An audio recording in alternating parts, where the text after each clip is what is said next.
तेणु आज जगतसिंहपुर स्मृति कमिटी आनुकूल्य जो पालन कर श्रद्धांजलि सभा 21तम श्रद्धांजलि सभा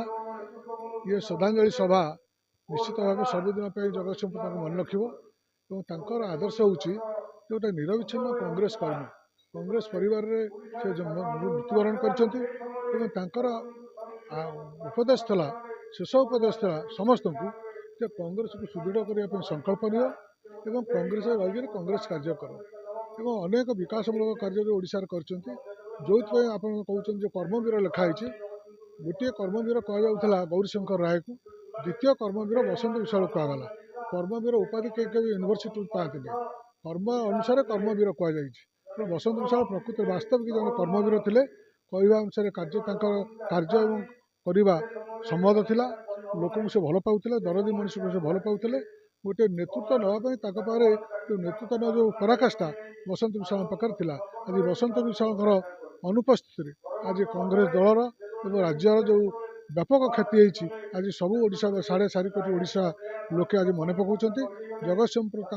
समय जो विकास से विकास को आज जगतसिंहपुर मन पकाउछि। जगतसिंहपुर स्मृति कमिटी आनुकूल्य ये कार्यक्रम 21 वर्ष धरी चली आगामी दिन में निश्चित भाव बचाई रखापी ये स्मृति कमिटी ये कार्यक्रम कर। आज स्वर्गत बसंत विश्वाल पवित्र श्राद्ध वार्षिक यही अवसर में गभीर श्रद्धांजलि ज्ञापन करुच्ची से अमर आत्मा के प्रति। जगतसिंहपुर जिलार जड़े उत्तुंग व्यक्तित्व ओडिशा राजनीति में जड़े धुरीण राजनीतिज्ञ एवं काम करवा जार सबुठारु बड़ परिचय कर्मवीर हिसाब से ओडिशा माटी जहाँ को सम्मान दिए से स्वर्गत बसंत विश्वाल अमर स्मृति रे मु निश्चय आशा करी जगतसिंहपुर माटी जगतसिंहपुर जिला को ओडिशा राजनीति रे से परिचय देते एवं ता सहित ये माटी रे बहुविध उन्नति होती समय आपको अस्वीकार करहबना। तेणु से भाई जन व्यक्तित्व स्मृति रे आज आम समस्ते मर्माहत एवं शोक संतृप्त आम आशा करुचु